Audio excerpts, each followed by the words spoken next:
Hello ladies and gentle ladies, welcome back to another railroad development stream. 1 second, I almost forgot to do this. But yeah, we're going to be continuing with inspections today. At this point I don't really need to actually say that anymore, because that's basically all we're going to be doing for the next couple months.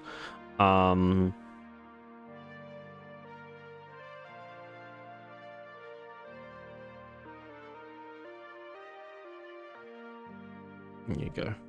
That is announced. So yeah, today we're going to be doing a trio of resources for auto closables, because that's a fairly basic one. I think it's tagged as medium, but it shouldn't be too hard, I think. So I think that's the plan. So let's start by just making the stuff. Now I've got to find where the friggin' files are again, because same as what I said last time, I haven't worked on this since last week. So hello la sources, I probably butchered that. Welcome to the stream.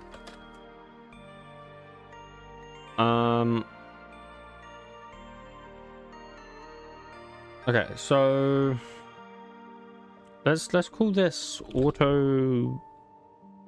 Oh, am I not typing? Where am I typing? Typing in Discord. I see. Auto closable.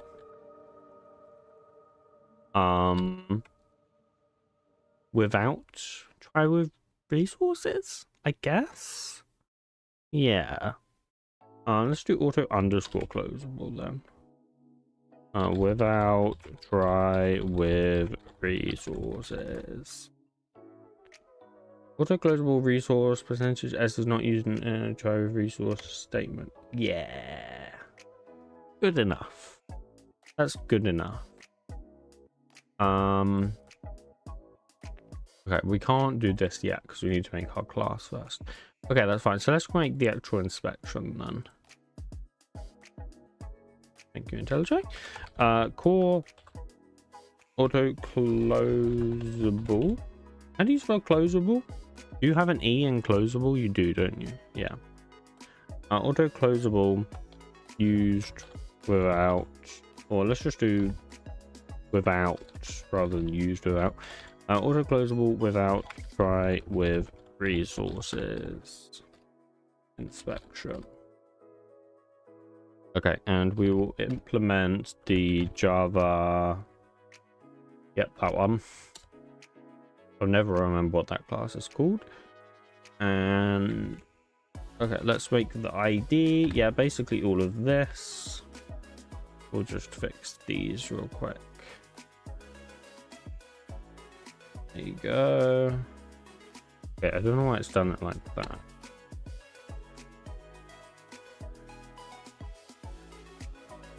Okay. One thing I wanted to do, actually, and I almost forgot that I was even going to do this, but I wanted to swap my monitors, because I want to have this like stream monitor as my main monitor.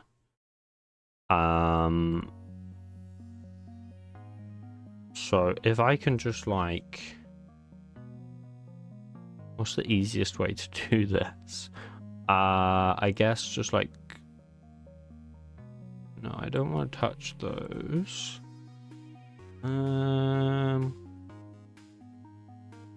Because I should be able to change my main monitor, I think. How do you do that though? Oh, there you go, like that. So if I main monitor, okay, there we go.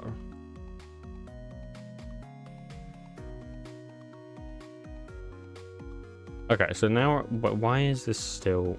I literally, did I not change that? I think it's fine. So now I have that on my main monitor. Let me. Okay, this is actually really jarring now. I'm not sure I like this, but okay.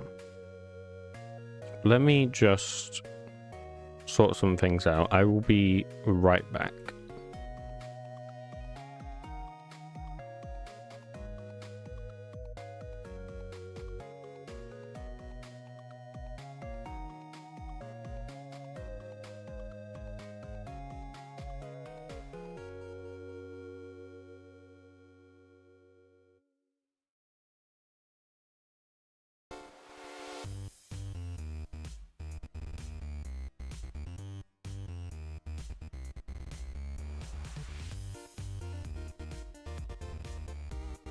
Alright, we are back. I have just moved around some windows and stuff. Okay, so let's start with the inspection, I guess. Wait, let me.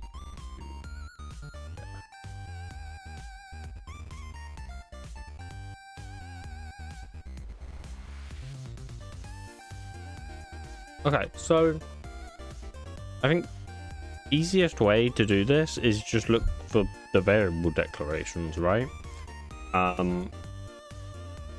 And just check that it's not in a try with resources, and then once we know it's not in a try with resources, then we can see what happens in the initializer. So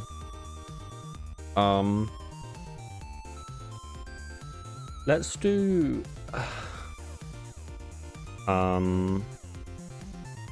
well, we can do context.nodes find, right? And we can grab our, not that, our variable declarations.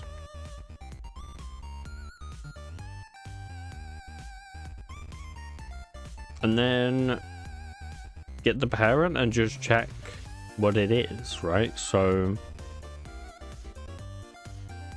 you've been promoted to side monitor full screen. Okay.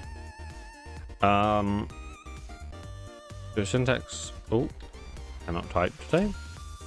Syntax node declaration is the parent. Not like that, it's just declare auto dot parent dot or else null, and then if declaration is null, variable declaration statement. Yeah, I think that's actually correct. Let's use objects.equals though. It shouldn't really matter, but is that not? Oh, it's a local variable declaration statement. Yeah, that makes sense. To be honest, we could just get rid of that actually. Oh no, we can't because I see. Yeah. Okay, that's fine then. So then kind of the next thing to check is like, are we inside of a try with resources? Because if we are, then we don't need to check.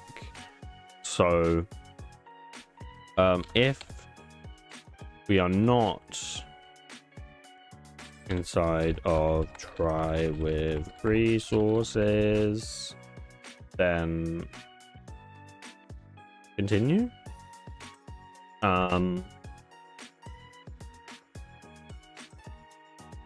And then I guess we want to get the... How do we want to do that?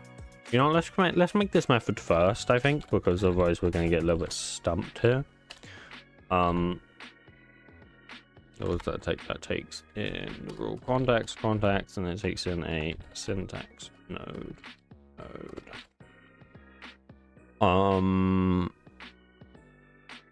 Also, no, I don't think you can change what Copilot suggests. I don't believe. Disable. Edit settings. Completions. That's just like enabled languages. Multiple code suggestions? No. Turn that off. I don't need that.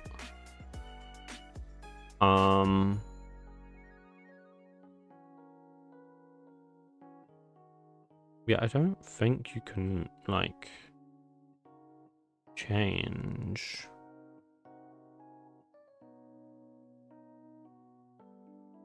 Just curious because I would rather it suggest the next line than multiple methods.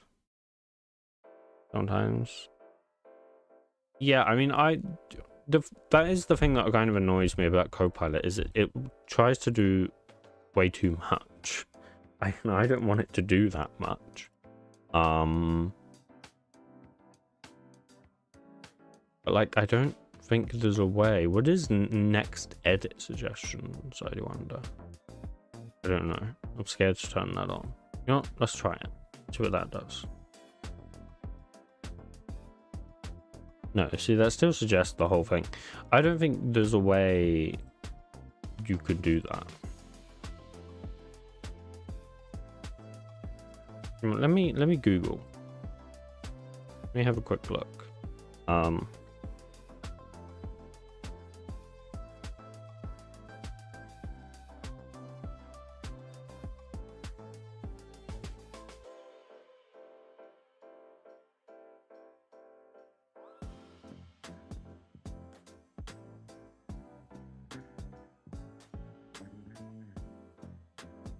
No, you can't do that. Yeah, I mean, best bet to do something like that, I guess, would just be use Junie rather than Copilot. I don't really want to do that though, which is unfortunate. Anyways, syntax node current is equal node.parent. And then we'll just while current is not null.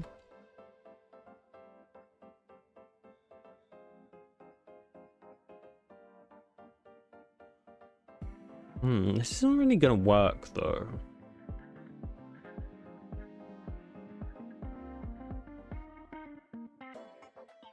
Because we don't just want to see, we don't care if one of the parents is a try with resources. That's not, because that's not right. Oh no, I guess it is. Yeah, a tribe with resources rather than a... Yeah. Actually, that would be fine. So if we do objects.equals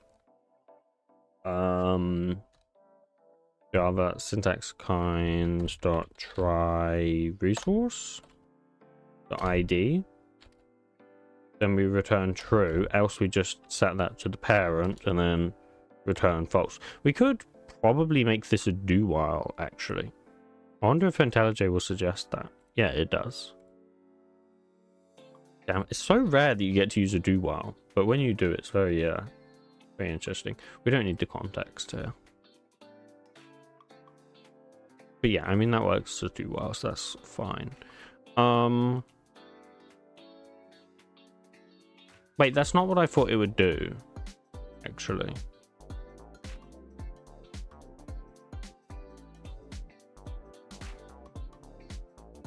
Yeah, that's not really what I thought it was going to do.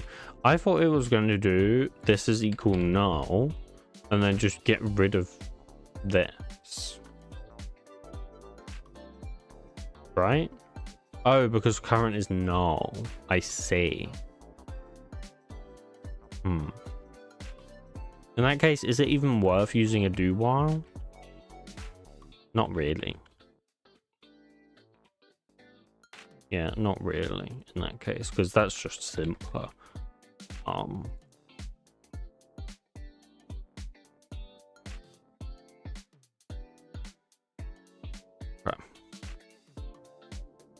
Although, possibly if we flipped it around the other way, it would work.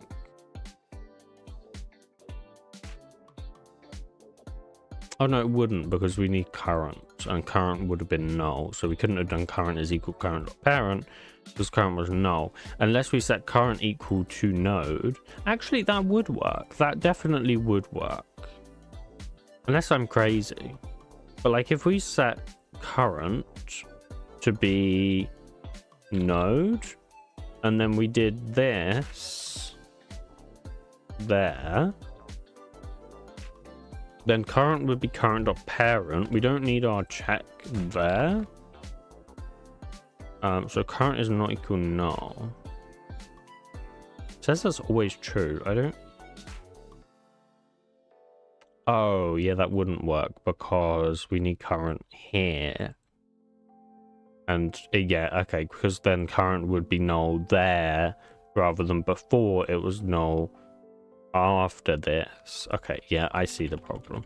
Okay, we can't make it a do while. That's unfortunate because I never get to use do whiles and I wanted an opportunity there, but it doesn't really work. Okay, so next thing then, I guess we want to grab the initializer, I guess. Because if there isn't an initializer, then like we don't really care what type it is or anything because it's not being initialized. So a good start would just be to grab the initializer. So syntax node initializer. I think this is just... I think this is overcomplicating it. We can just get the first expression, because that will be the initializer. And then once we have that, I mean, we just want to find out the type, right? So we're gonna have to figure that out.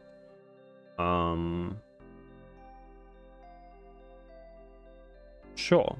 So string qualified type name is equal... Oh, I'm gonna sneeze. Okay. Bless me. You write variable names in American English? Yes, because Java is in American English and every single library ever is in American English. So I'm not randomly going to start writing in British English. That would be stupid. So yes, to answer your question.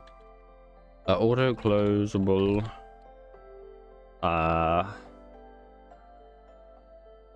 qualified type name and just do context and initializer. Do we need the declarator or declaration?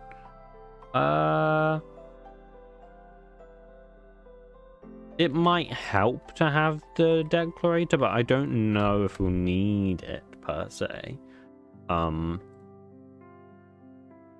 Yeah, and then let's just make this method now. Not sure what that is. That's not right.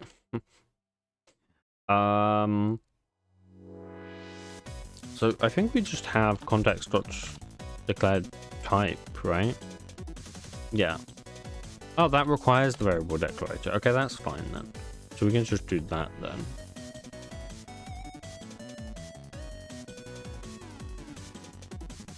Okay, this music is way too loud. 1 second, I need to turn it down. Oh, it's on this monitor. Hello. Right, that's going to throw things off for me a little bit, because now things are going to show on my normal main monitor that I don't expect them to.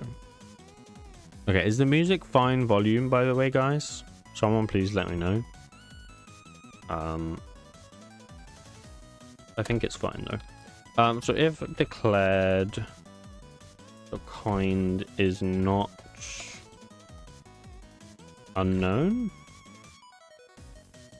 then we can get the string qualified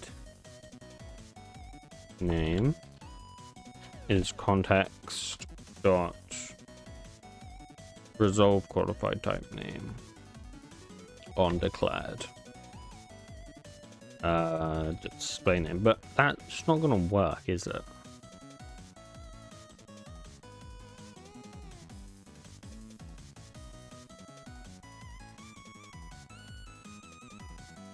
What does this do?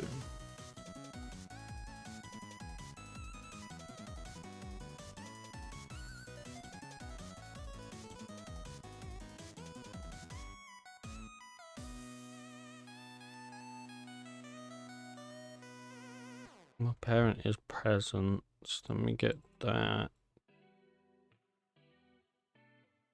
Okay.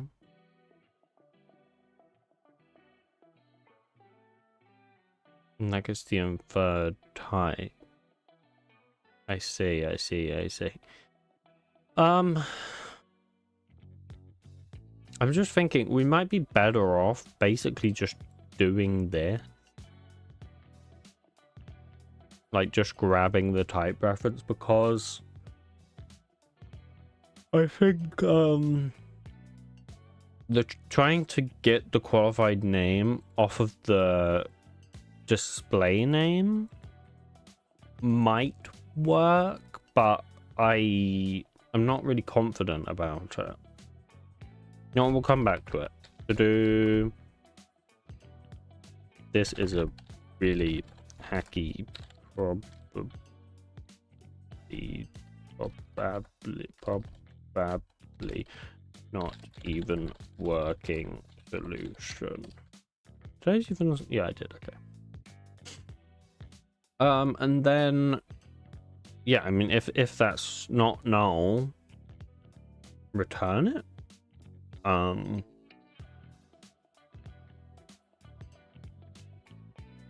Do we have a method? I wonder. Oh, we do. Interesting. Okay.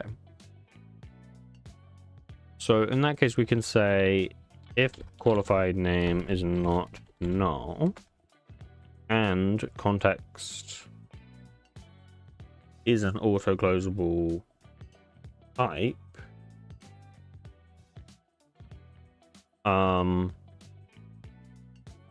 what does that take in again? Oh, the qualified name. Okay. Then we can just return qualified name.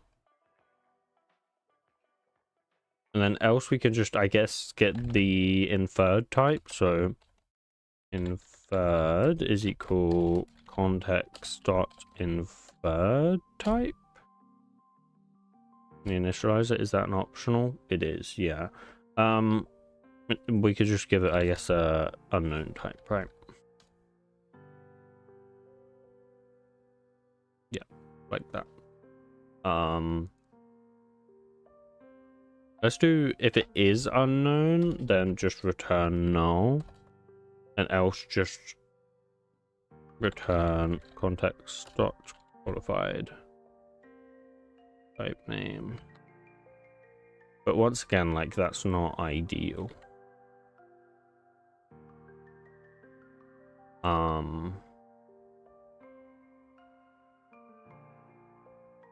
Okay, so once we have that, there's null continue, of course, and then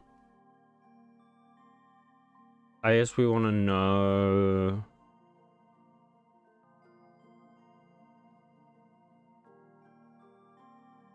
I mean, is that it? Do at that point we just return? I'm not sure.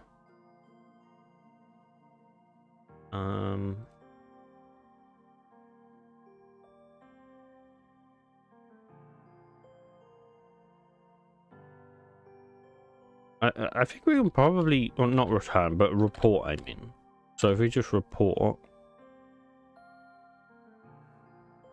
Thank you, Frosty Flipper, for the £2 donation. I don't know what YouTube calls them. What does YouTube call donations? Oh, supers.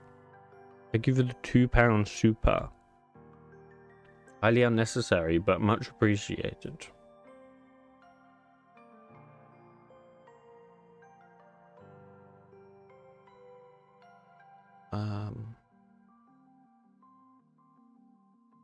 Okay, that's fine. There's a super sticker. Okay. Why though? Okay, interesting.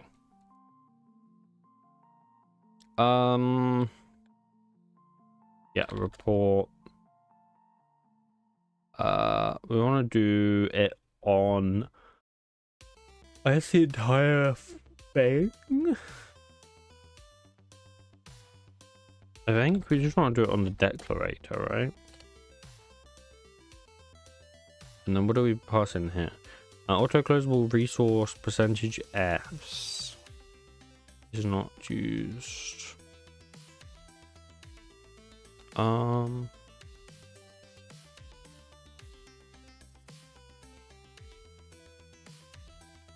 guess we're just trying to do.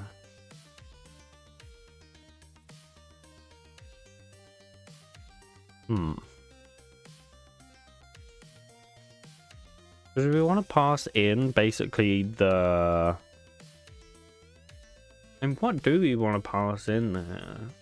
I feel like Copilot has messed this up a little bit. Auto closable resource percentage S. Let's see what IntelliJ does. Try. Chat, give me something that's auto closable.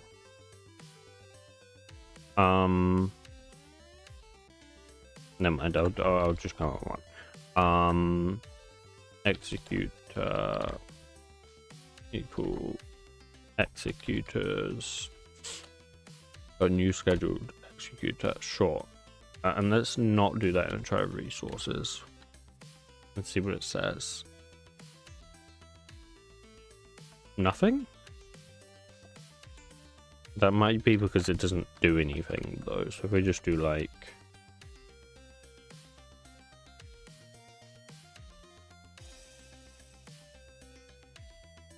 Okay, why is it not? Is it because this is erroring?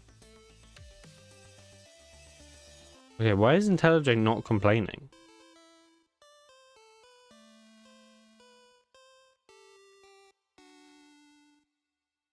Why is it not complaining?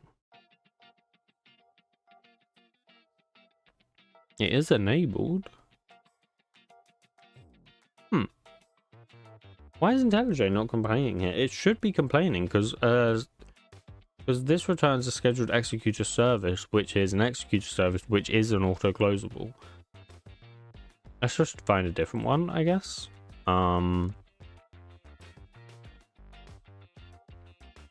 Sure. What about a buffered reader?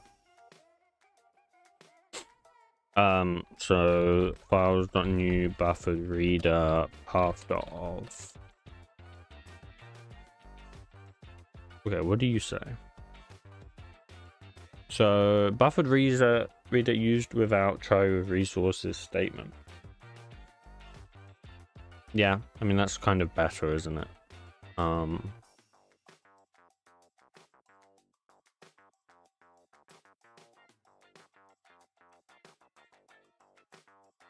Get rid of that.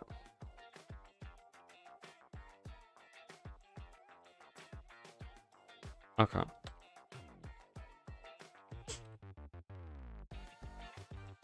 So then ideally we want to pass in the qualified type name, right? Bro, you doing a surprise Saturday stream? Why? Come on, man. You literally know I stream every Saturday and Sunday. What are we doing?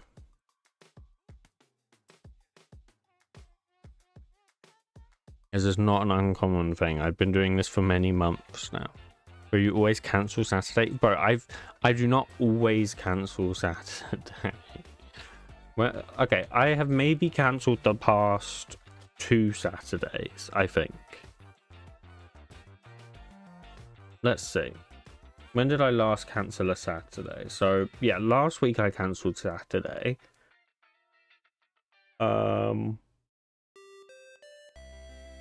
The week before I didn't, I don't think. And then the week before that I did. But before that, I don't think I did. I don't typically cancel Saturdays. But it's only if I have things going on. Like if I have family around or family friends around or... I don't know, I don't know why I normally cancel. But usually because we have family friends around or something. That's not something I control. So...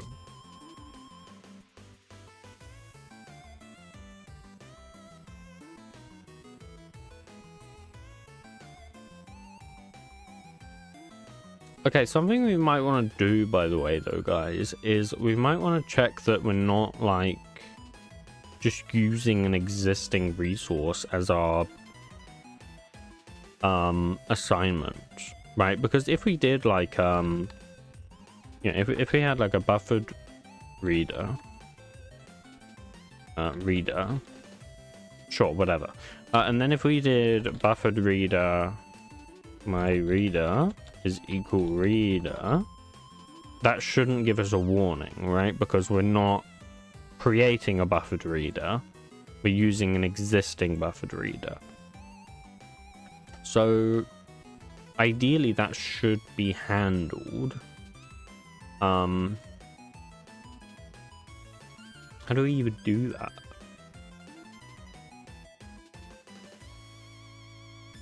I guess it just depends, like, what it is, right? So what the initializer is. Like, if it's a method call or a class instantiation or a method reference even, then I guess we don't want to do that. So let's do, like, a private static boolean.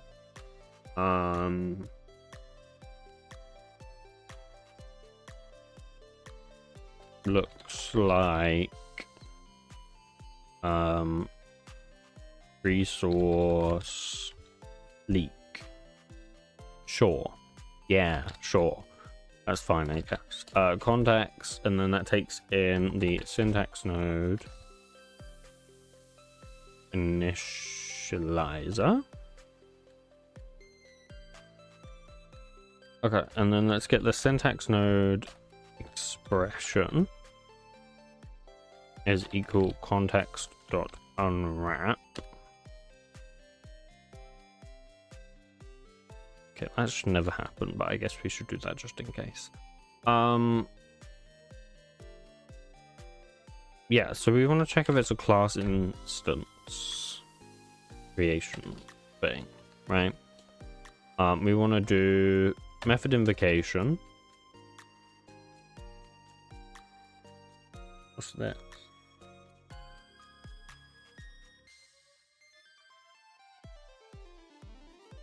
Change open, create, or new, or get.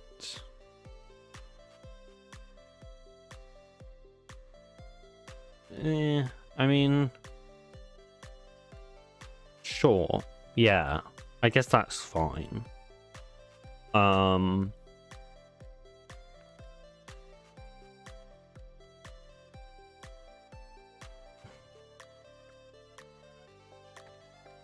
Yeah, same thing with the method reference. So what we can probably do, I was thinking, can we, because these are exactly the same, right? So can we just do an or statement then? Or not or statement, but can we just do an or condition like that? I think so, yeah. And then if... And what else? So like... Well, actually, if it's a method reference... I'm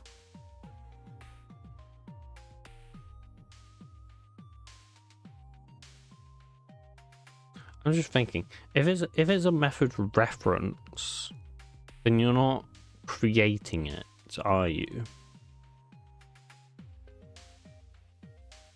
So actually, we kind of don't want to do that. Like if it's a method reference or a name,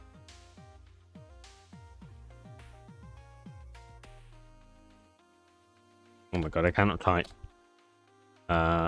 Lambda. No, let's do name. Or field access, right? Because if it's a field access, then that's not creating it either.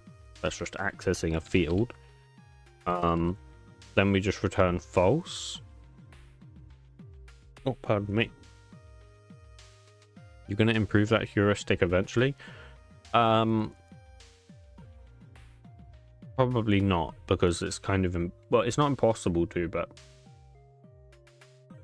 I mean, I don't know, maybe, but... It becomes complicated to do that, so... I don't know. We'll see.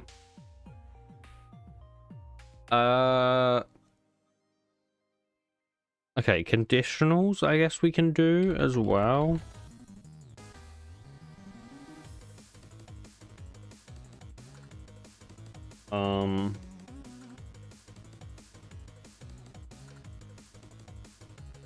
Yeah, we can do conditional. So expression.kind.id, Java syntax kind, and then basically we can just like do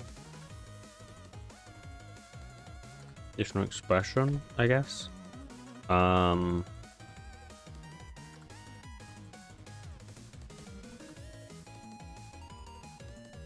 quite what I wanted to do. I just wanted to loop over them, to be honest. So I just wanted to do .for and then just call it on the children, right? So yeah, and then that's recursive. So else we just want to return false.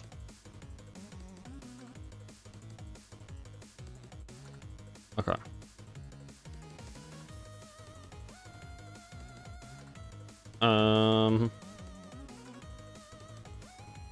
And any others? I mean, typecasts, maybe?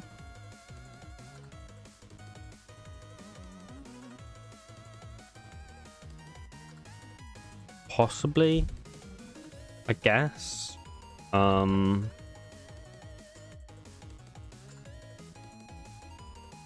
I want to type cast. Is that not a thing? Cast? And we have cast expression, I guess, which is close enough.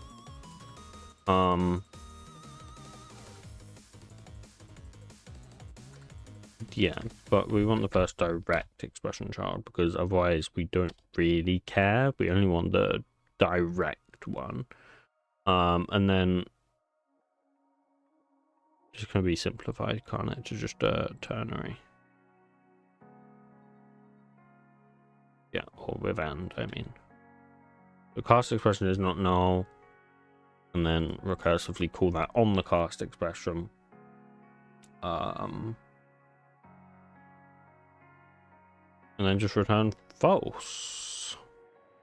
And that's like better if we use this. It's not going to be perfect, of course. But like inspections are never perfect. So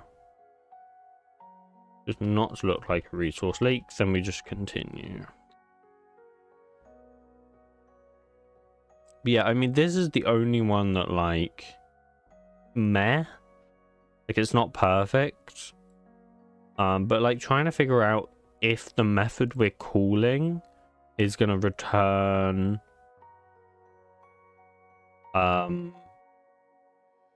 like if that method is gonna return a new object or if it's gonna return an existing one is hard.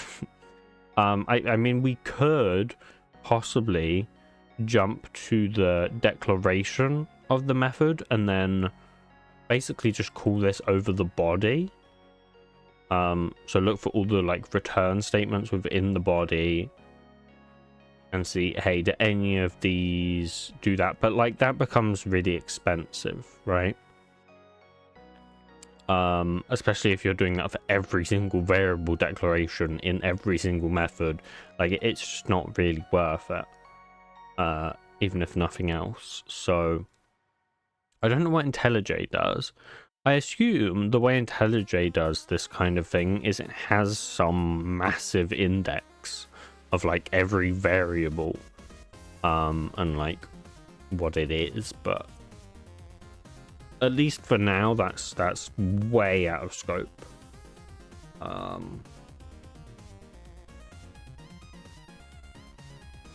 So yeah, I mean that's fine. So then the only one, is that everything fine then? Yeah, the only thing then is these to-dos. I'm gonna ask Codex about these to-dos and see what it thinks the best solution is.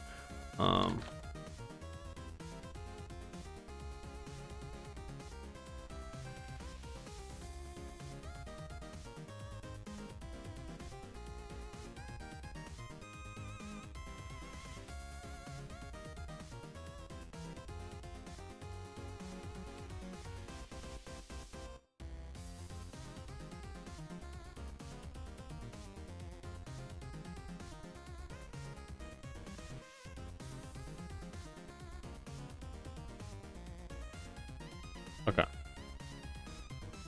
I've set Codex on trying to figure that out. My best guess is that we basically just do this. But like don't ditch the type preference. I mean that's the best you can do.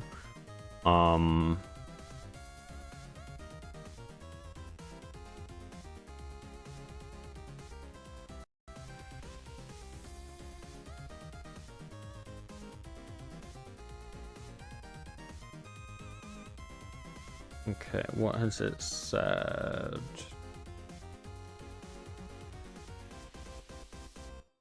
So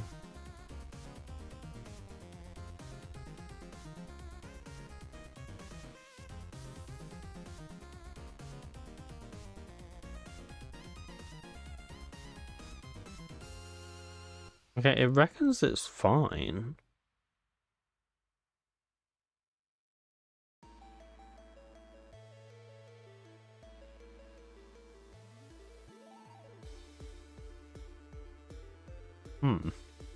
It thinks it's fine, but I'm not convinced. I'm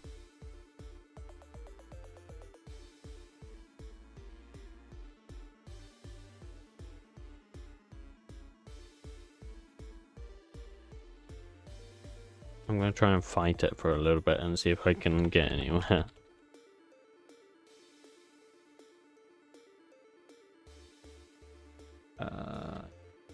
Yeah. No, you guys can watch me fight it, I guess.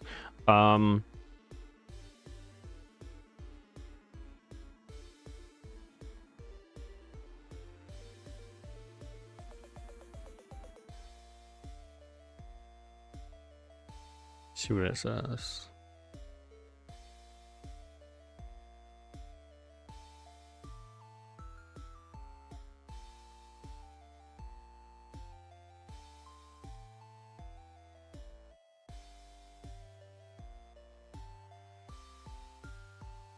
Yeah, that's what I thought. Because the display name is just, I think it's just like the simple name. It's not the qualified name. So it's not going to be able to determine the qualified name from just a simple name. That's just not feasible. Okay, that's kind of what I thought it was going to do, yeah. That is a more reasonable solution. Okay. Okay, we'll do that then. Okay. Basically just delete all of that. So what's it saying? If the... Oh, I see. So this is being renamed to the declarator, and then it actually just gets rid of that. And it just grabs the declaration straight away. But not like that. I see. I see what it's doing. Okay, so if that's not null, then we get the type preference, which is what I wanted to do originally. And then if that's not null and it's not a var type, okay. And not is var type reference. That needs the context, apparently. Yeah, it does. Okay. Then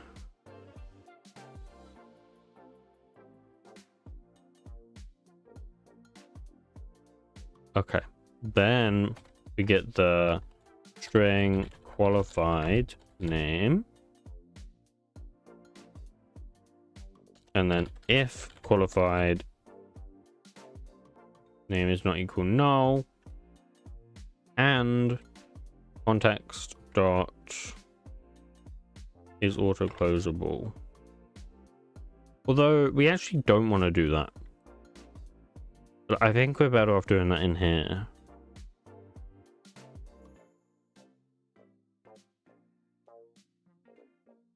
Because otherwise, like we still want to return even if it was not auto closable, because at that point we have the type name regardless.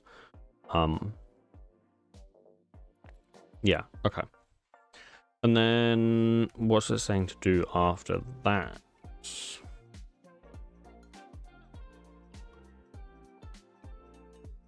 Okay, I see. I'm just going to copy this method in rather than write this method because it's a big boy. So what's this doing? So it gets the symbol from the initializer. Okay, and then it just... Oh, I see. Okay. Okay, so if it's a class, interface, enum, annotation, or a record, then it just gets the qualified name. If it's a constructor, then it gets the owner qualified name. And then... if it's a method, then we get the declaration and then get the return type. Yeah, that makes sense. That could probably go into the Java rule context, but it's fine for now, I guess. So then string from initializer, like that. That's not null, return null. Then just get the inferred type. So inferred type.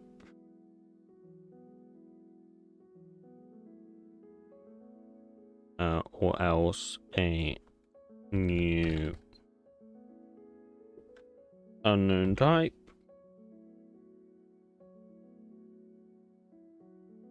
And then if inferred type dot kind is equal type dot kind dot unknown, then just return null, and then otherwise we basically do what we had before, so we try and resolve the qualified type name of the inferred type dot display name. Okay.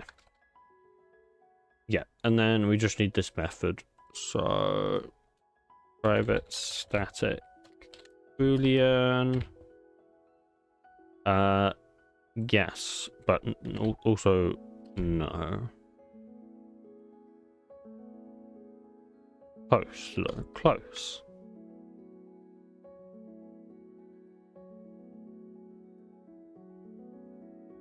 Okay. That should work. I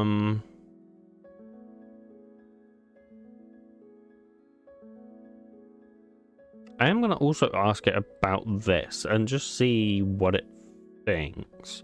What do you think about the rough?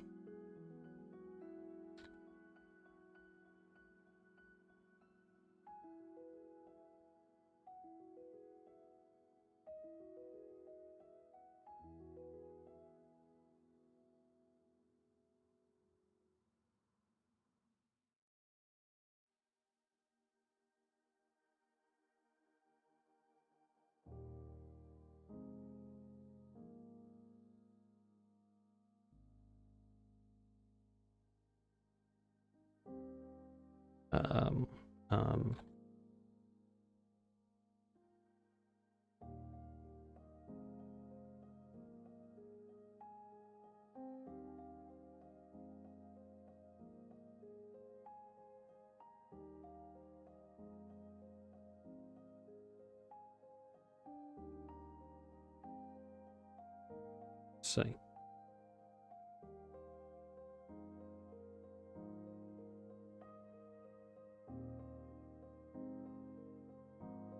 Yeah, it agrees that it should just stay shallow.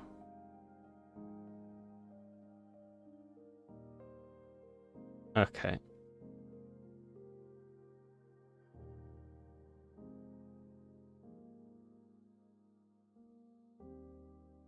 Yeah. Okay. I would tend to agree with that. I think it is better to just keep it shallow rather, because like there's no point going super deep into all the methods that all the methods call, and then it just doesn't make sense to do that. So let's create the thing in the registries, and then I'll get Codex to make us the tests for this inspection, which should be very simple tests in theory, because it's a pretty simple inspection. Okay. Can you write all of the unit tests for this inspection?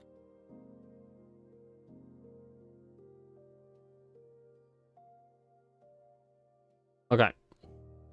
It's off on its way writing those, and then we'll be done with this one. And then I have a notepad somewhere of, yeah, these ones, which it thinks what the best ones are. So we'll have this one done. Next is just fall through and switch statements.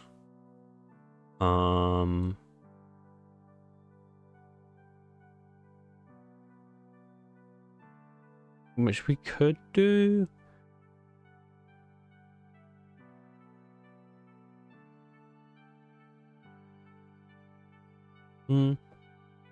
Maybe. What else do we have? Result of method call is ignored. One string to replace and not assigning the result. Yeah, kind of, but that only works if we know if the data structure of the object returned is immutable or not.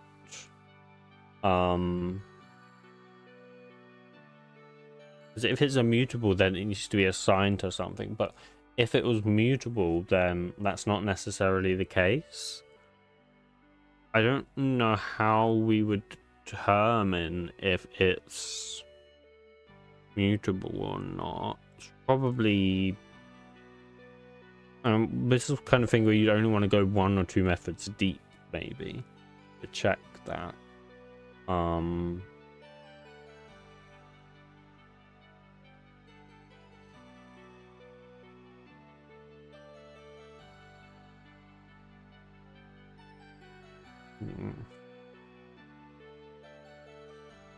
Yeah, I don't think that should be too hard. I think both of these should be okay.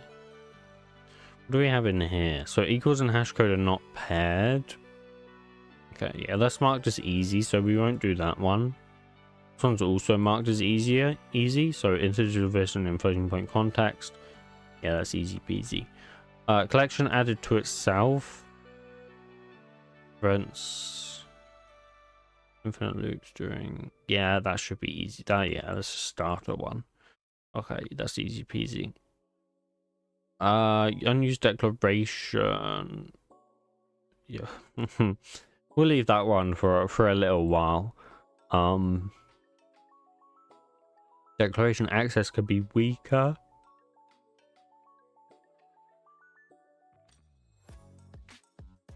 Yeah, that's pretty tricky because that we have to I mean, that's really similar to this one, to be honest, because we have to find all the usages.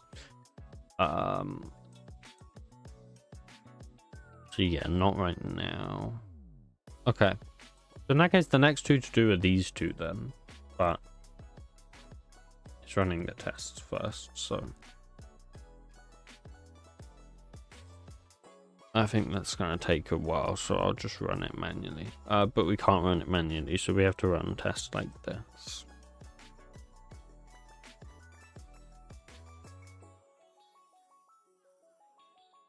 Probably going to take a minute because to do a whole new pile again.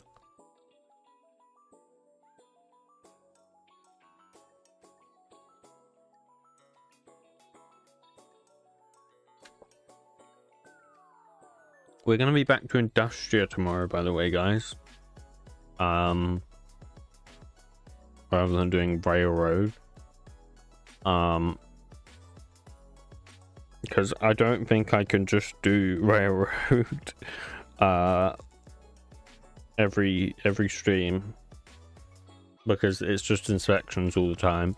And the inspections are okay, but there's only so much I can do without going absolutely insane. So I need something to break it up, and Industrial will be what we go with. Holy guacamole, what is going on here?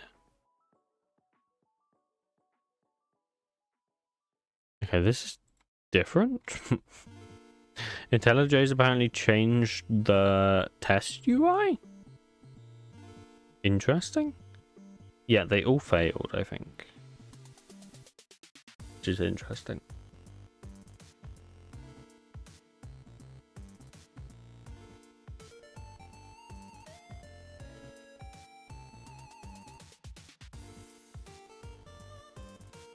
Okay.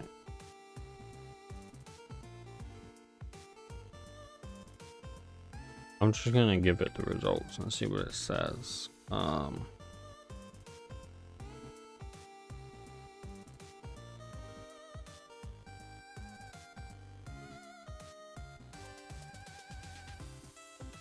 It's probably a silly mistake, I imagine.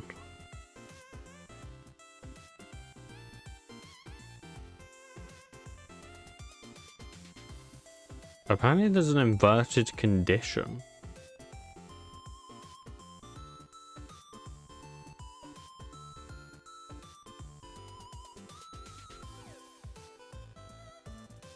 Is inside of try with resources. Is this inverted?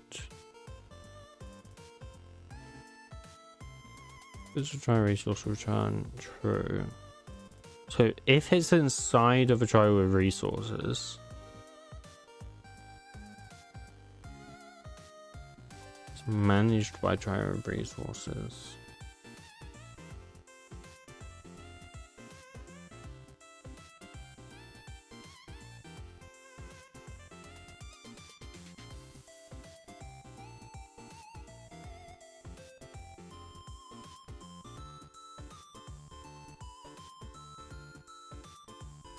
So apparently it only returns true when the declaration is already inside of a try resource list.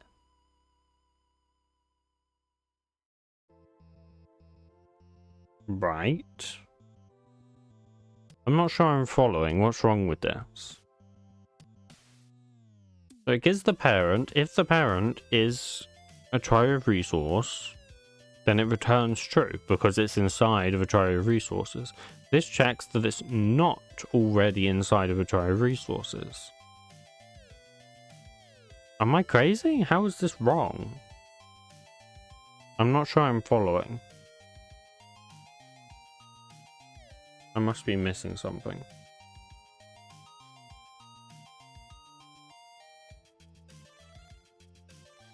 Okay, well, first of all, it says I need to rename the method because it thinks this is named incorrectly. And then it should be inverted, apparently.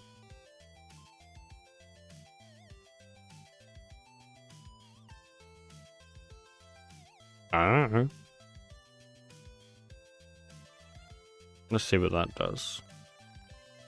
Yep, they all pass now. I don't know then. I guess that was the wrong way around. Oh, of course. Wait, of course it is. Oh, right. Okay, I see what was going wrong. Because if it's managed by a try of resources, then we should continue.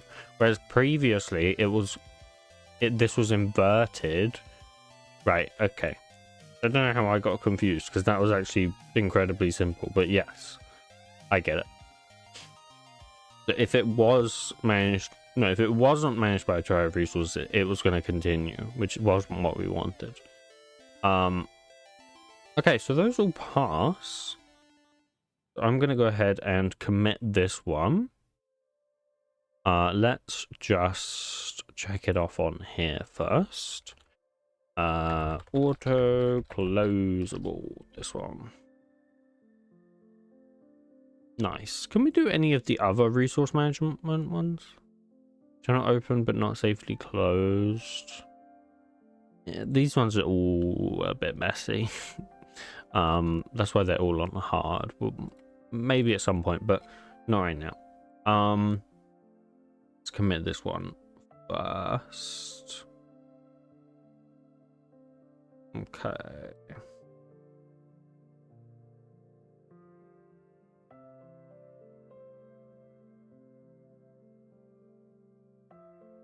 Okay, commit. Boom. Okay, next one then. What was the next one, guys? I already forgot. It was this one. So fall through in switch statement. So the execution leaks into the next case because of a missing break. Okay.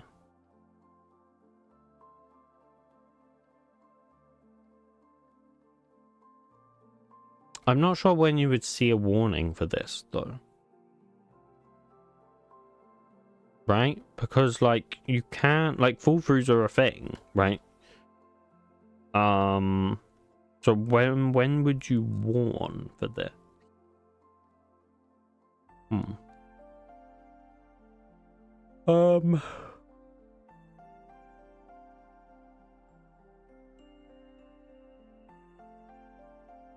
Because like sometimes you do want to fall through. Fall through is like a feature, right? You can want to fall through. Maybe you have like, well, sure, like this, I guess, right? So, you know, you might do that. You might do that. Right? And then you'd fall through.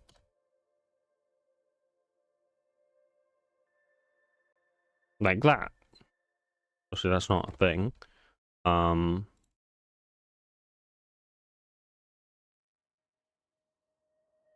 what's this saying? Oh, yeah. Oh, right, of course. Yeah, just get rid of that. But like, this is a valid fall through. Obviously, I don't particularly know why you would do it like this, because I think you can just use commas, right? Oh no, you can't, but you can with switch expressions, right? I mean, yeah, fall throughs don't really make sense anymore.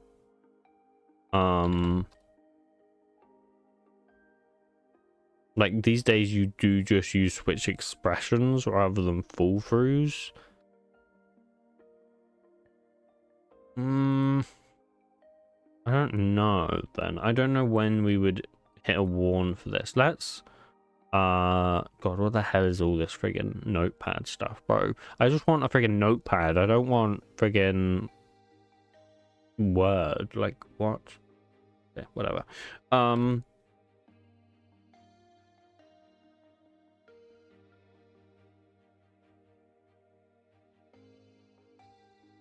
gonna ask Codex what it thinks about this one. When would you commit this diagnostic versus accepting the full through as fine? Or do you say full throughs are always bad?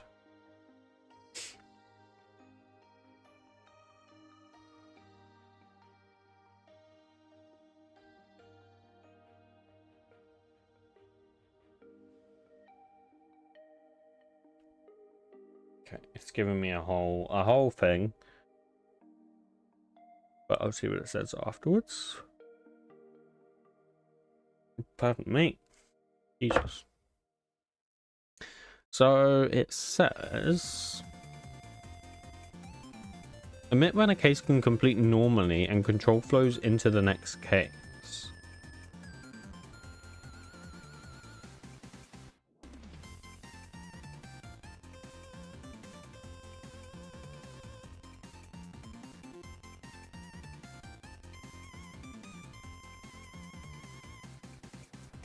Oh, I see. Okay, so it should report if these cases do something, right? So say this case does a SOUT, for example, but without the break, then it should report this case and say fall through, right? Because at that point, it's also going to do this, right? It's going to do this and then fall through to this. So that's what you would report. But you don't care if it's just like these because they're not doing anything. So that's just a normal fall through. I mean, this is valid. Like there could be scenarios where you would do something like this, I guess. But like very rarely. Usually you would just put a break there. So, okay, I see. Oh, did I accidentally commit that? Wait, shit. Did I accidentally commit that? No, I didn't. Okay, good. I wondered if I accidentally committed that for a second. Are you having a good day? I am having an okay day. I haven't really done anything. And by that, I mean I haven't done anything. So, yes, but I haven't done anything. So... or have I? I don't think so. I don't think I've done anything today. No, I haven't.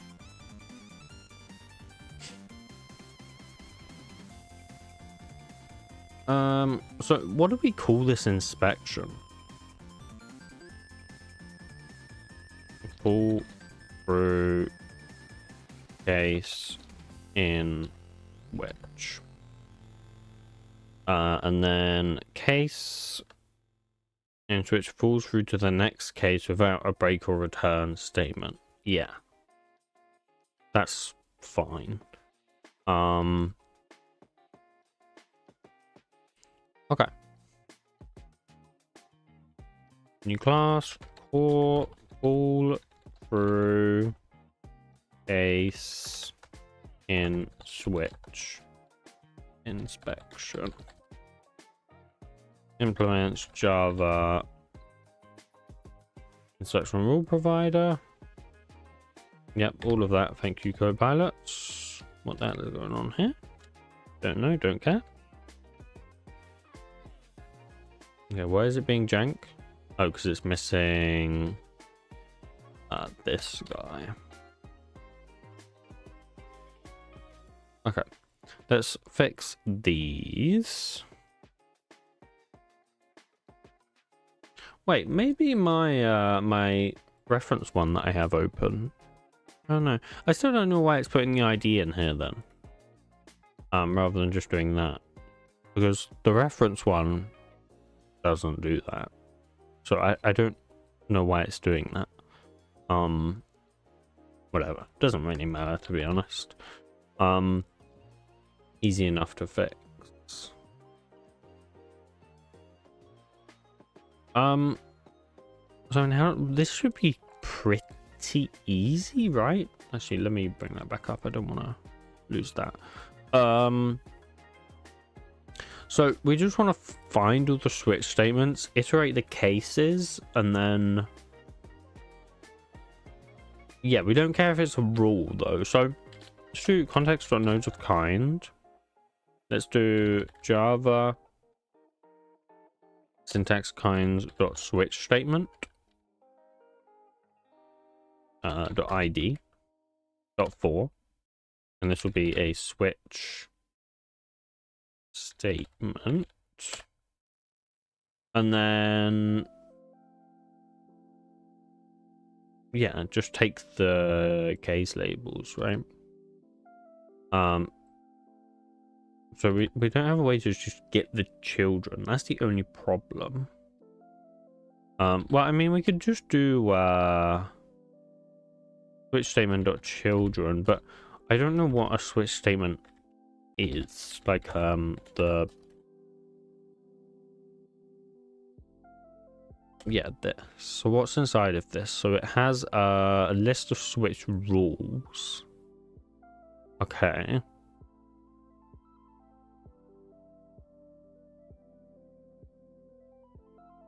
Right, and a switch rule has a list of labels. Okay. So what we could do is stream the children, filter to say that the child find.id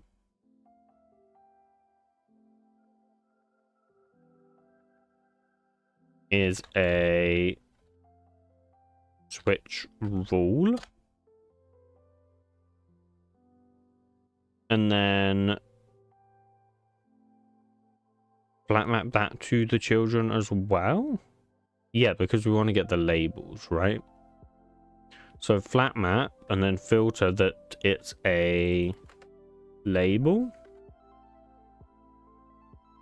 right? And then a switch label, we want to check that it's a case label.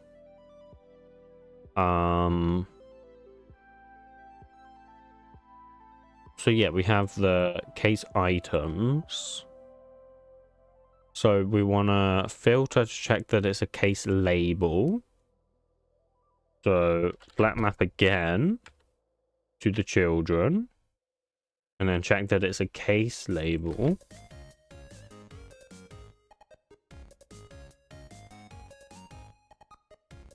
Wait, let's switch case item.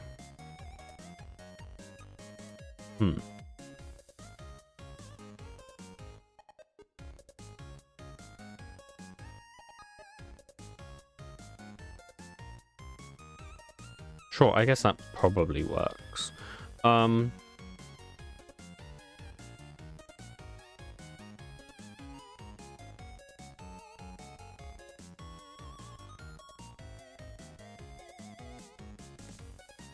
So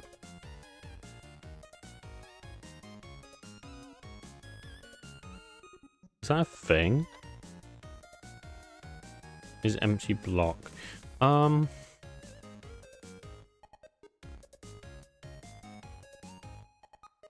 I don't know if it like if there is a block.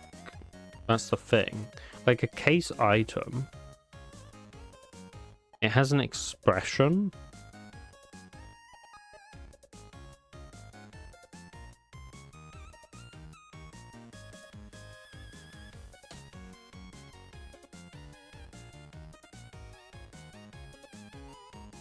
So I mean, we can just do is empty block case label dot children, or context dot direct expression child.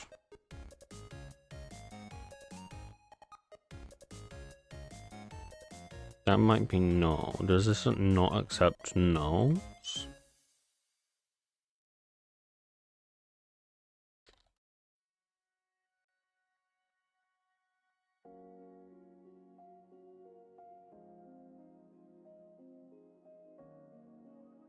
Okay.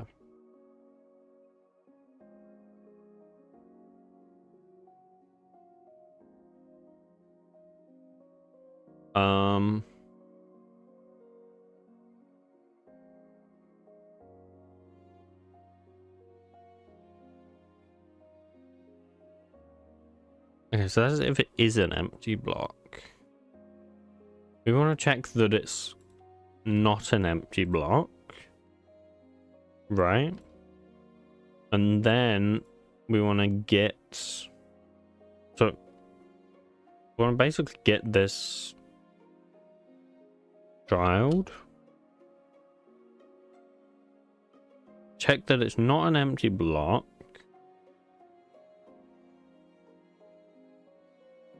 and then see if it has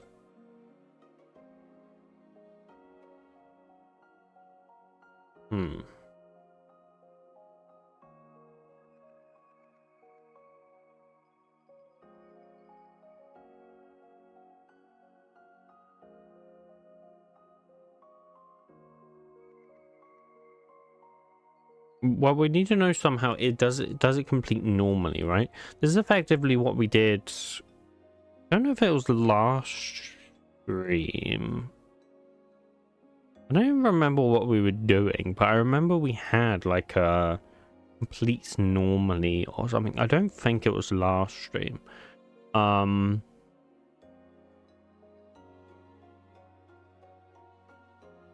don't honestly remember what inspection it was.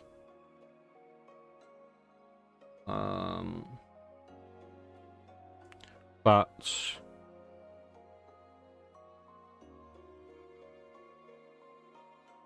yeah, if we can basically do that.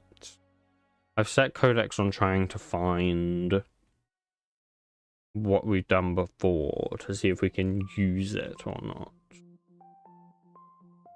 Oh, it's for unreachable code apparently.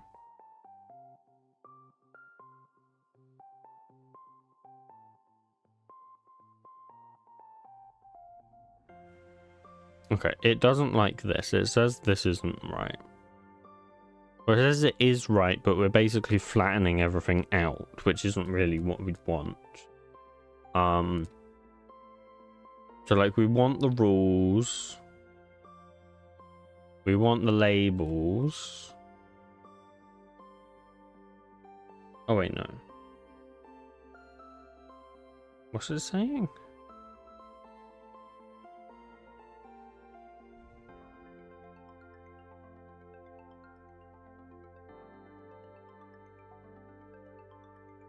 Okay, I see what it's saying. So we should just get the switch rules.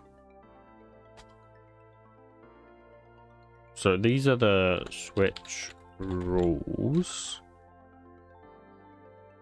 And then it's saying we should go through the rules. So we should do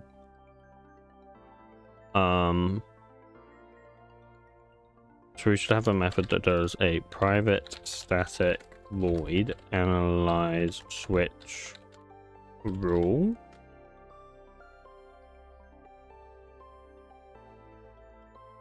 Context Java inspection reporter, and then the syntax node, which is the switch rule.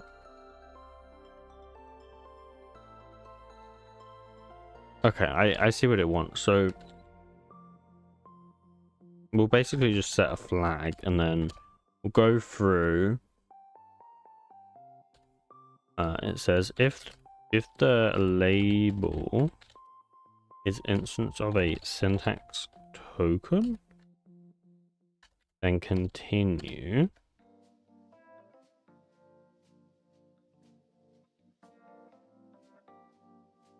If objects dot equals Java syntax kinds dot switch label,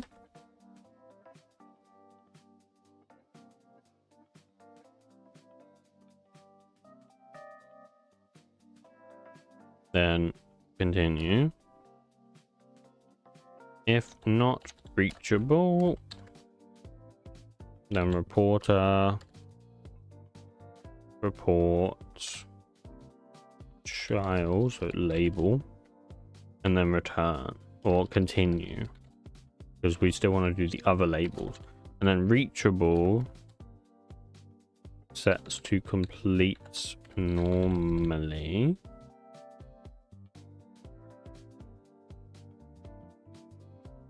Yeah, which, as I thought, is something we had in unreachable code. Yeah. Okay.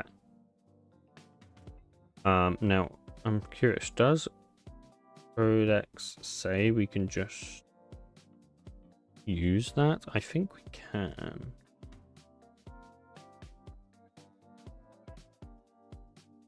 Core unreachable code insertion dot completes normally. If we go into here, yeah, so basically we'll just make this public then, because like that's fine. But like maybe later we want to extract that out, possibly extract this method into Java rule context.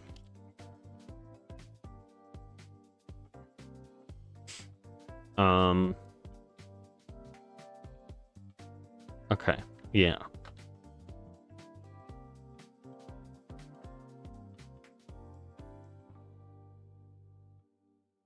And then just do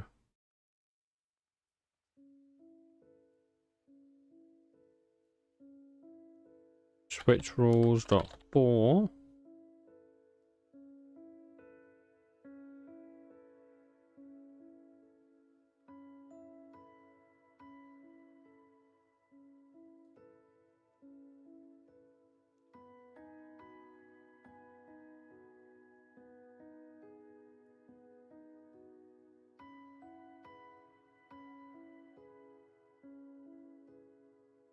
I guess just like that, right?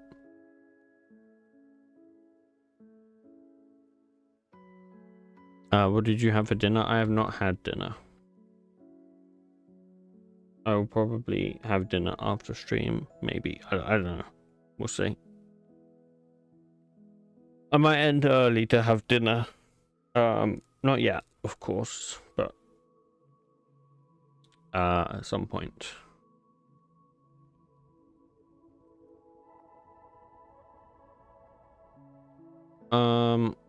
Okay, so we got switch statement, then let's just do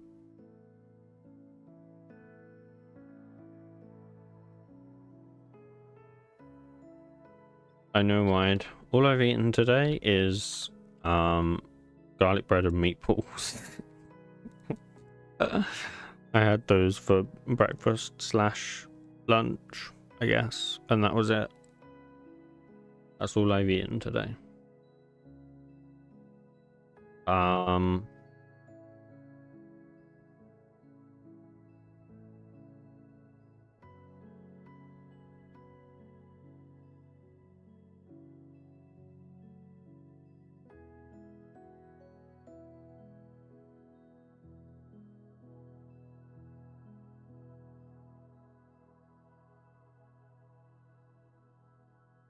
Okay, then we just have the switch rules.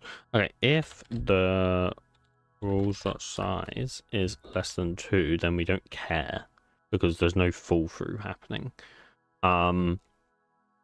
Then we'll just do a loop. Sure. We want to see if is arrow switch rule, then we don't care. That's something we have. Core definite assignment expression. Core definite assignment expression. Or inspection, I mean. Oh, pardon me. That is indeed something we have. We might as well use that then. What does that require? Sure. Yeah, I need to start extracting some things from other places so that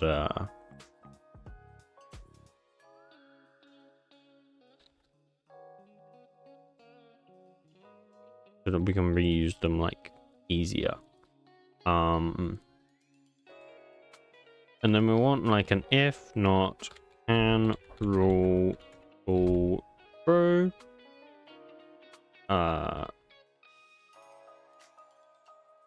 Can we continue? Then syntax node label equals context.directChild, which will be the switch label like that. If that's null, we don't care. And then just report that, and we'll do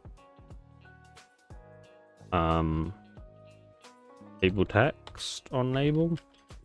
Probably need the context for that to get the text, but that's okay.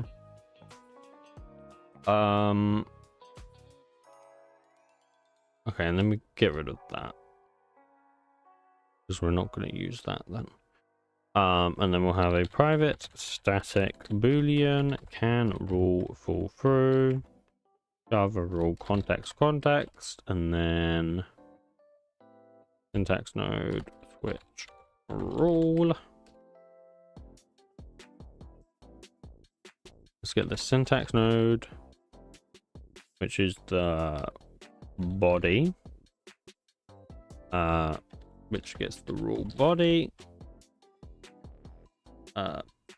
which should just need the rule. I don't think we need anything else because all we're going to need to do is iterate the children to get the body, so that should be okay.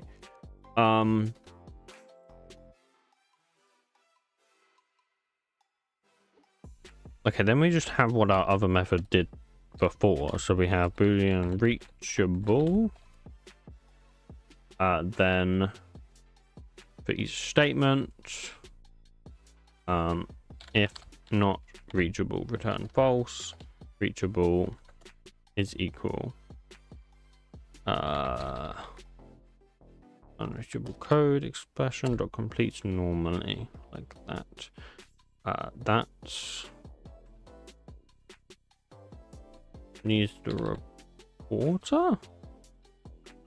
Wait, why does that need the reporter though?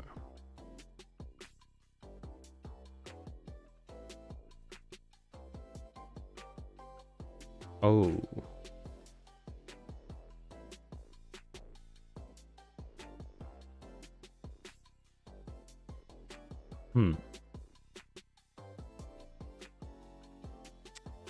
Well,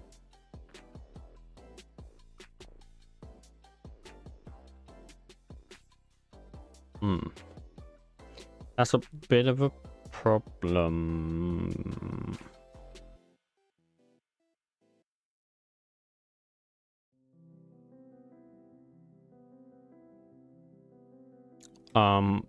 Because that's gonna try and report.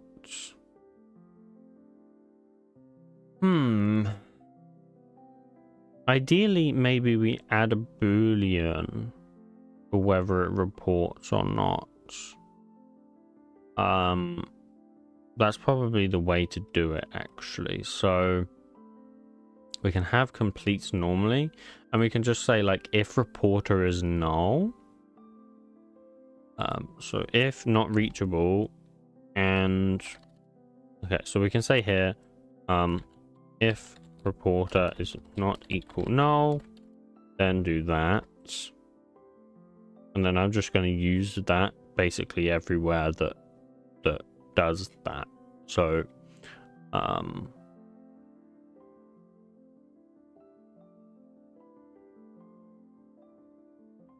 luckily they're all kind of,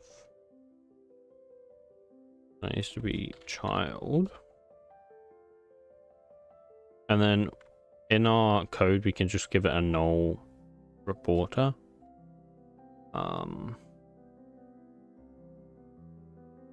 So we can do null. Let's just even make this at nullable, like that. Okay.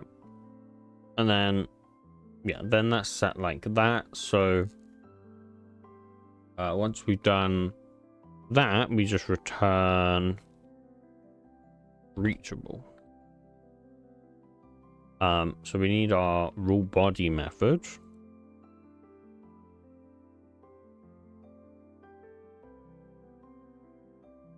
Syntax node, rule body, syntax node, rule, and then we'll just do a list of syntax node children is equal a new array list, and then we'll just do all of the non-switch labels. So if child is instance of a syntax token, continue. If objects.equals switch label, continue, and then we just add it and then return like that. And then the only other thing is label text, which we can do as well.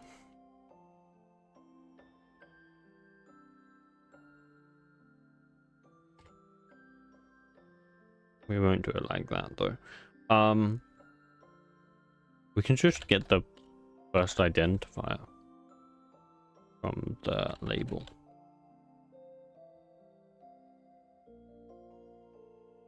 Return text is not equal null. Then text, or just case, I guess. Can we invert this? Actually, let's invert this.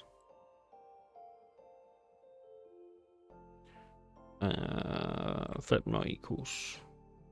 Okay, not what I thought it was gonna do. I meant to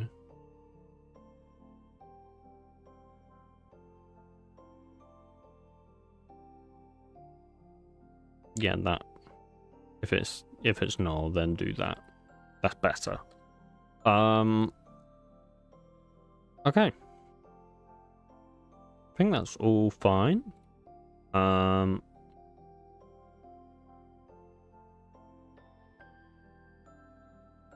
Let's get to write the tests. Oh, we do need to go ahead and actually create that in here though, real quick. One thing I always tend to forget.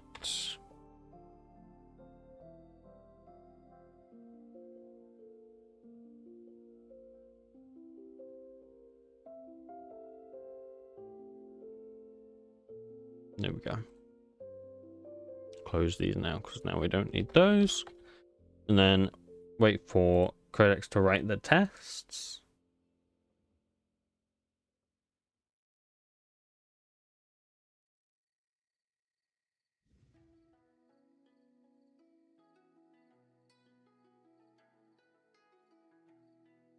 I'm probably going to end at 9 today, guys. So another 20 minutes. And I can have my dinner. That's the plan.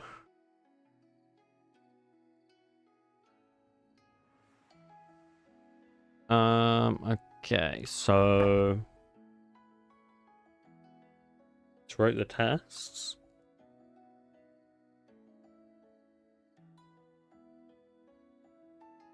Let's see.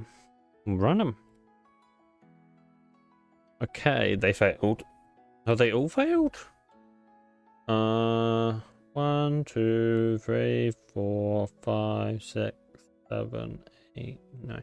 No, it's written 9 tests and 3 of them have failed. Okay, so we can try and figure out what's failed then. So go through into default.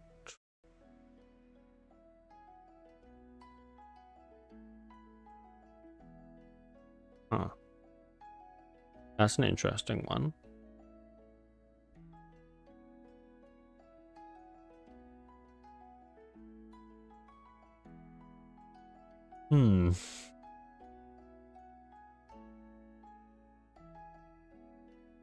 What's this one?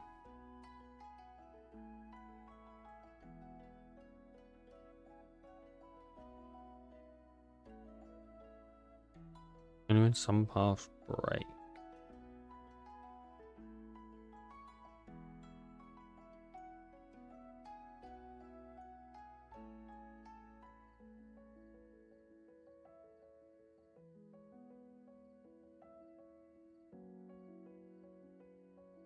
Oh, okay.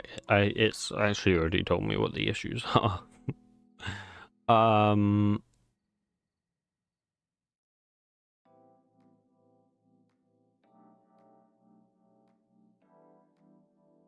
It returns true for empty bodies. So apparently this should return false then. Is that right? Let's see what it said. Yeah, so that should return false. Okay, I see. And then it also reckons so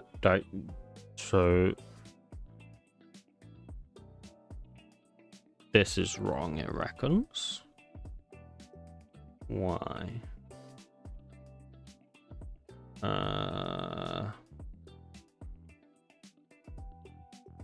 Oh, I see. So it reckons we should do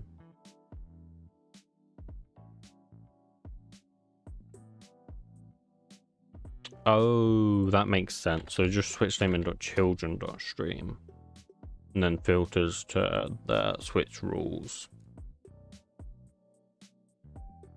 And that should work. Okay, let's try that. Let's try those fixes and see what happens.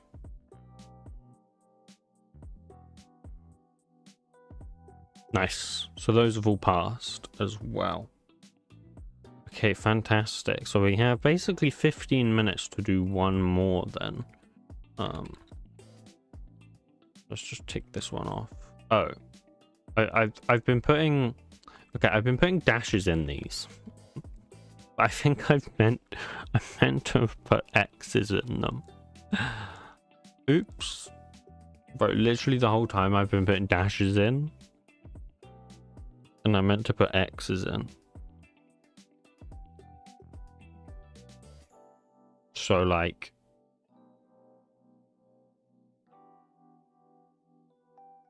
Okay. I should probably try and fix those.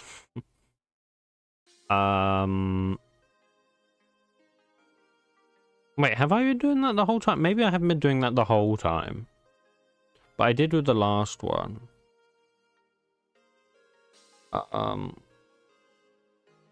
Constant conditional expression. Yeah, this one... No, you did dashes as they're partially complete. Yeah, but I've been doing them wrong. Like this one, I'm pretty sure should be ticked off.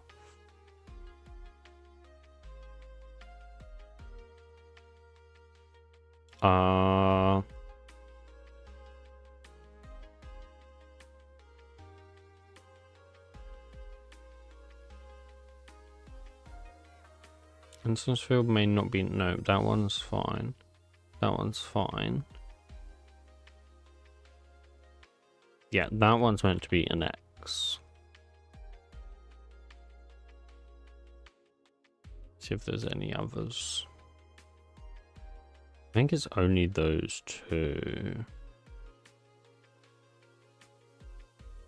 Infinite recursion. Yeah, that's meant to be an X. Because we've done that. That's meant to be an X. That's fine. Okay. Yeah, so that's all the ones then. Did I tick off full free or not? I did. Okay, good.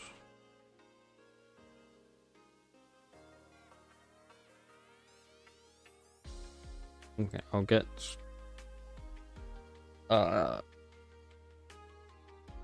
Copilot to fix those, and then we'll do an easy one to end off since we have 15 minutes now.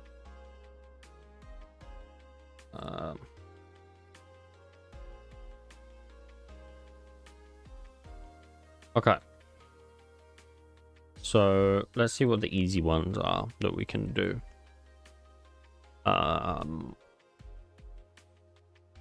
So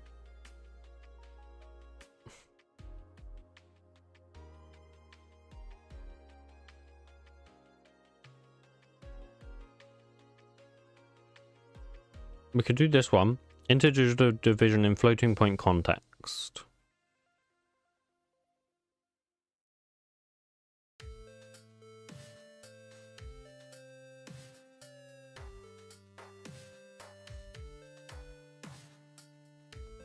I think this should be fair. I mean, it's marked as easy, so one assumes it's probably easy.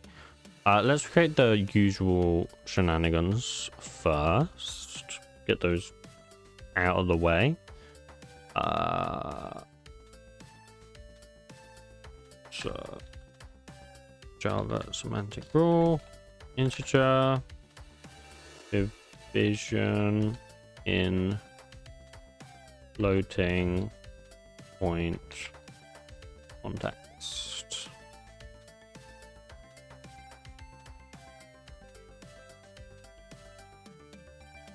Okay, so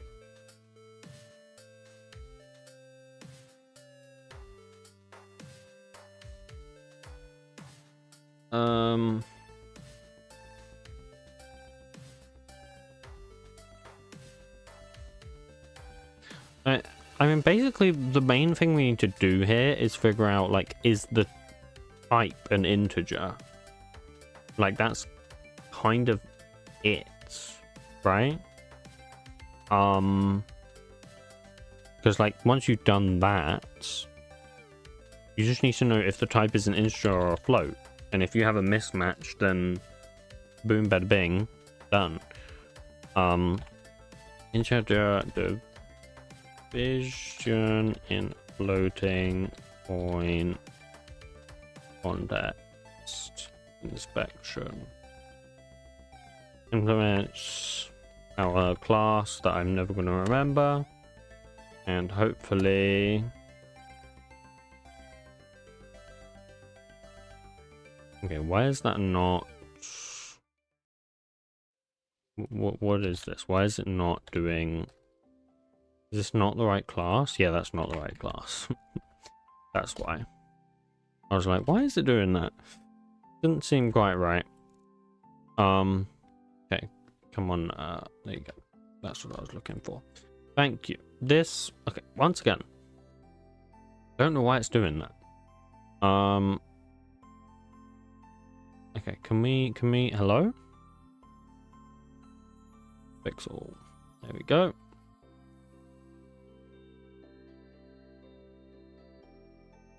Incompatible types. Java role context is not convertible to Java inspect. Yeah, why? Okay. I don't know. I don't know why it did that.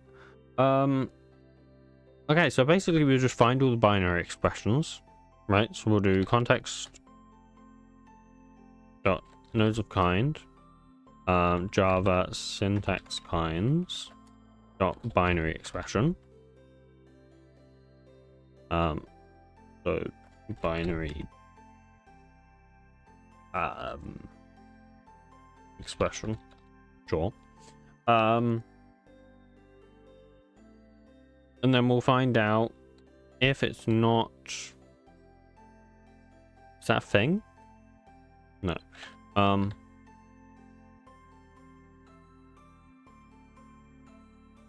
I mean, we'll do that, but not like that. We'll just do that. And then we'll say if not is in floating point context.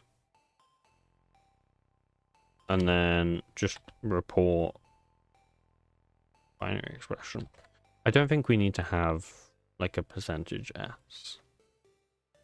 You can just get rid of that. And then just figure this out, right? So private static boolean is integer division.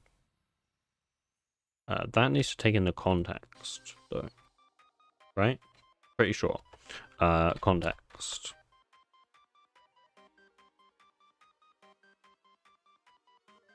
Because we're going to need to do some things. So first of all, we can check if we have the operator binary expression, and what does it want? Java token type dot I'm guessing slash or div maybe. Yeah, slash. So if it doesn't have a slash, then obviously not integer division. I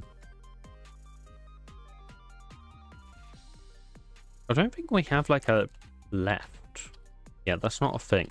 But there's just 2 children, right? So we can just get 2 children and donezo. So syntax node children is equal context dot direct expression children. If it's not 2, return false, because there needs to be 2 children, of course. And then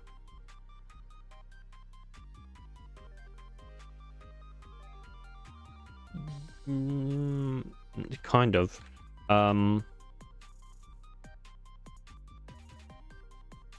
don't know what it returns, but we want context.infer type children dot get 0, and then we can just do or else a new unknown type, and we can do unknown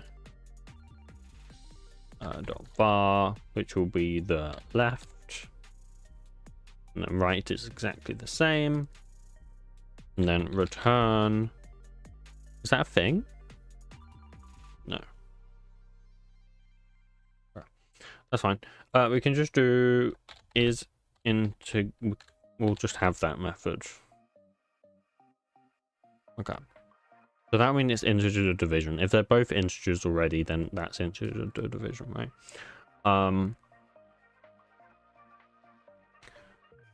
So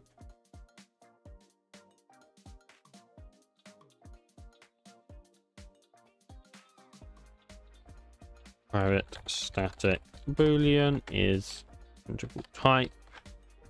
Yeah, we don't need like the context or anything. That would maybe work, I guess. But like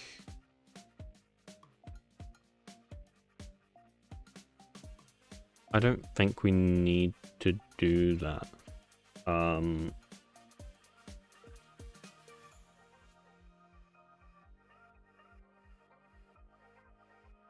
Object is primitive. Is that a thing? No, I don't think that's a thing. It keeps trying to suggest me that's a thing. Let's just make a setup here. A set of string integral type names. Just do byte short int long. Also char, because chars are integers. I don't know why it hasn't included chars.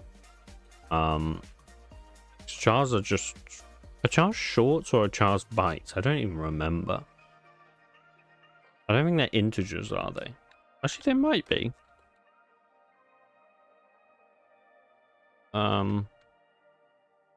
And type.kind is equal primitive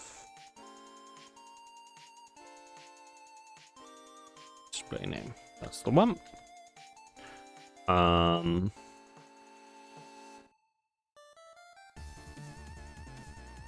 Let's just do like primitive names, and then just do that, and then we can do that.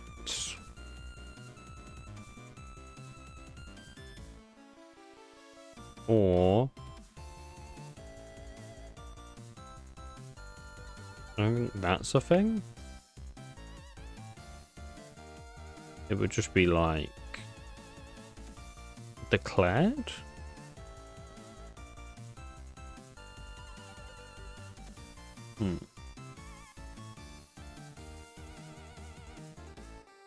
Although I don't think it matters actually, because we're getting the inferred type, aren't we? And the inferred type at this point in time would be the primitive, in theory. So actually, I don't think we need to do that.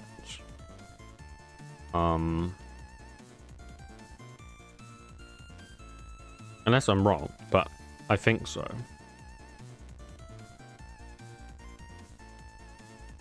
So there we go, we can just do that then. And then just do the same for float, right?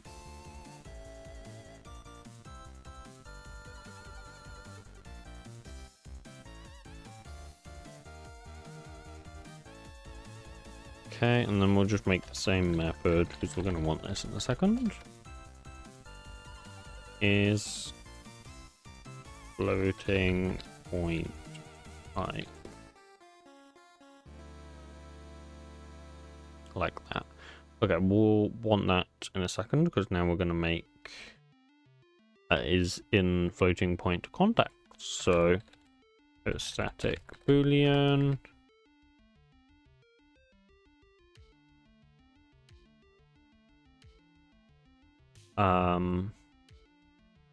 What is this taking again? Yeah, these.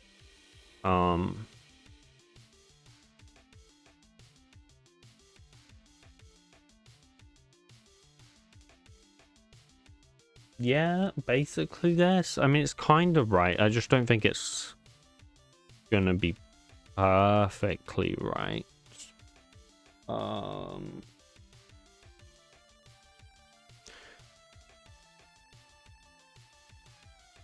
And this is the part that isn't super easy, I think.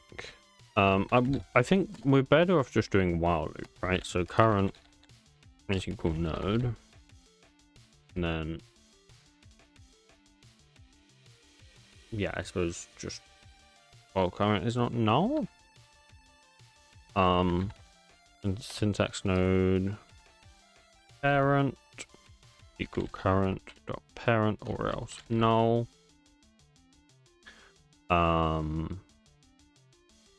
We can just do while true, to be honest, because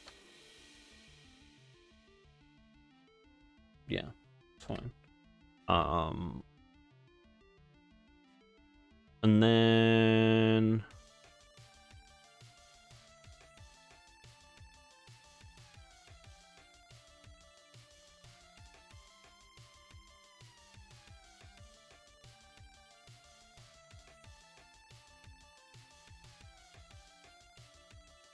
only thing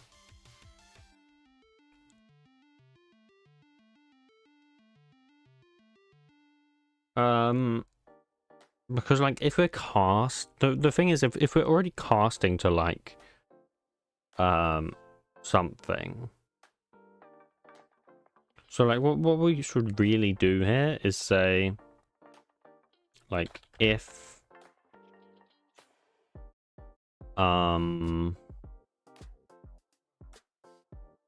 objects dot equals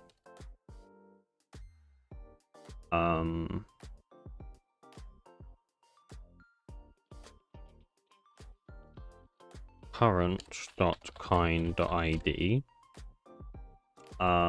java syntax kind dot parenthesized or cast, I'm guessing is what that's put in. It hasn't, but that's what we want. Then we just set the current to the parent and we continue, because then we don't have to worry about that. So that kind of solves our problems, I think. So then if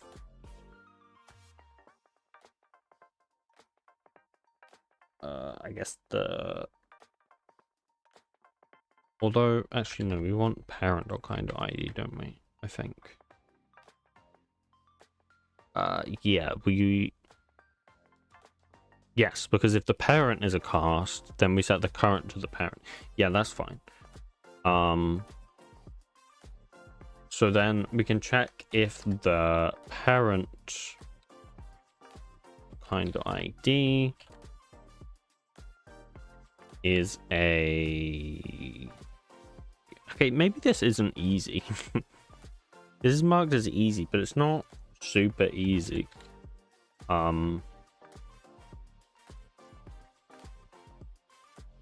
Doable, but not easy, I wouldn't say.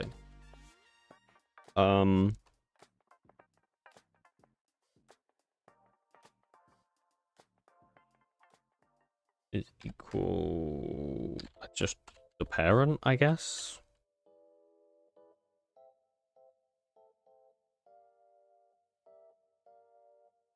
If invocation is not null, and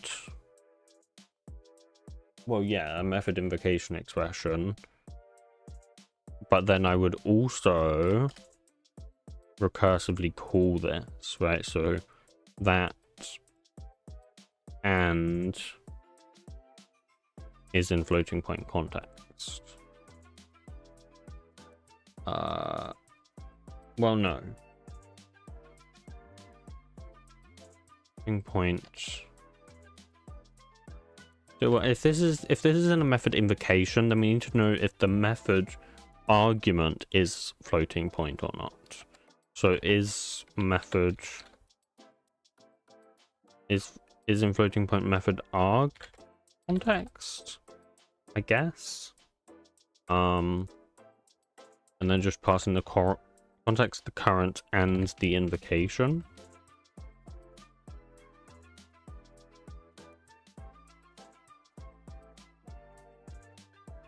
Yeah, this isn't particularly easy, Wide, I agree. This has definitely been mismarked as easy. Because we're not done by 9 either. It is what it is. We've started it now.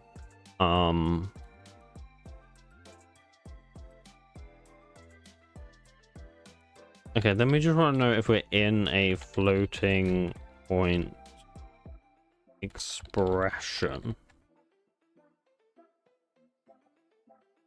And then current is the parent. And then we just have to figure this out. Oh god, this is going to be messy. This is not easy. I'm sorry. This is not easy. I'm going to change the marking for this. Yeah, this is honestly hard, I think. Is a better representation.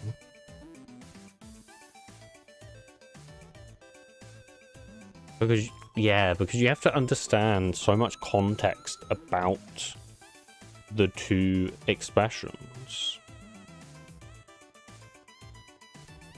So I'm gonna mark that. I'm happy to mark that as hard. I'm gonna make these two methods, not fill them out though. So I'm just gonna do this and return false. And then I'm going to do this and return false. And then what I will do is I'll come in here so that I can like commit this and stuff. I need to find, yeah, that. I'm going to put it like that. And I'm going to say work in progress. I'll make this though. Just so I don't forget, because otherwise I will forget. And then we will end.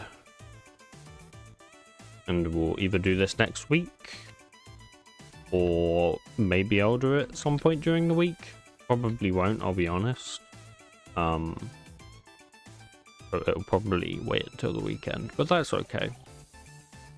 Or someone else can do it in the meantime if they want to come along and do that. But as I say, it's not an easy one. What I might do, because now I'm a little bit concerned that that's going to be the case for some of these other ones. I'm probably going to go through these manually. Just have a brief skim. Specifically over the easy ones. And figure out, are any of them actually easy? Like a lot of them I can see being easy, like redundant else. Like, yeah, that's not exactly hard. You just check if the last statement in the if is a return statement, right? Sure, that's easy. Negated conditional expression, that should be pretty easy.